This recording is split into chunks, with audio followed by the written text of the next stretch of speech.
आज बंदरों ने लगवाई हमसे खूब दौड़। तो अस्सलाम वालेकुम फ्रेंड्स, तो हम रेडी थे जाने के लिए मेरी नंद को घुमाने के ले जाने के लिए, क्योंकि मेरी नंद को काफ़ी दिन हो गए थे आए हुए।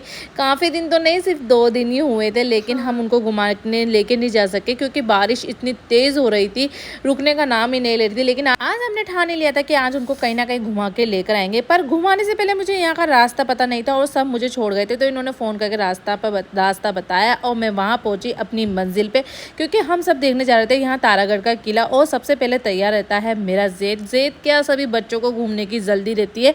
इस भूल भुलैया को देख के तो मुझे लग रहा था डर, और सब छोड़ गए थे मुझे यहीं पर ही। और फिर मैं फटाफट से चढ़ रही थी, लेकिन चढ़ा नहीं जा रहा था। और माशाल्लाह यहाँ का जो व्यू था बहुत अच्छा था, देखने लायक था।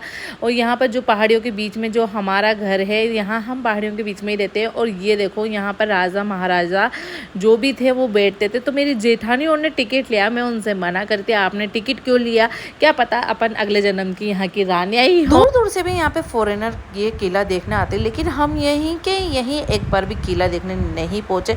और यहाँ पे इन्होंने हमें ऑफर किया कि आप हमारे साथ फ़ोटो ले सकते हैं, तो हमने इनको मना नहीं किया और नेकी और पूछ तो तुरंत हमने इनके साथ फ़ोटो ले लिया। अब आ गई थी जाने की बारी, तो हम तुरंत तैयार हो गए थे। और पर हमारे ज़ैद का भी जाने का मन नहीं था, तो वो नखरे कर रहा था, लेकिन जैसे तैसे उसको तैयार किया जाने के लिए। और हम निकलने ही लगे थे, फिर भी यहाँ पे फॉरेनर का आना जाना बंद नहीं हो रहा था।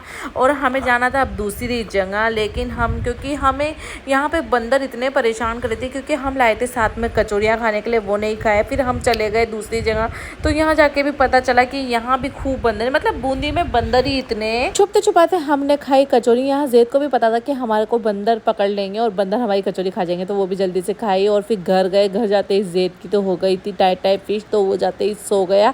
और हमने ली एनर्जी ड्रिंक, क्योंकि हमें लगना था काम में। मैं चली गई अपनी परमानेंट ड्यूटी निभाने के लिए, वो थी बिरयानी बनाना। तो फटाफट से मैंने सबकी फरमाइश पे बनाई बिरयानी, क्योंकि सबको मेरे हाथ की ही पसंद आती है। आपको कितनी बार बताऊँ इस चीज़ का, अभी सोचोगे अपने मुंह मियाँ मिट्ठू बोलती। तो यहाँ मेरी जेठानी ने तो तैयार कर लिया था सलाद, और मैंने बनाई थी बिरयानी सबके लिए।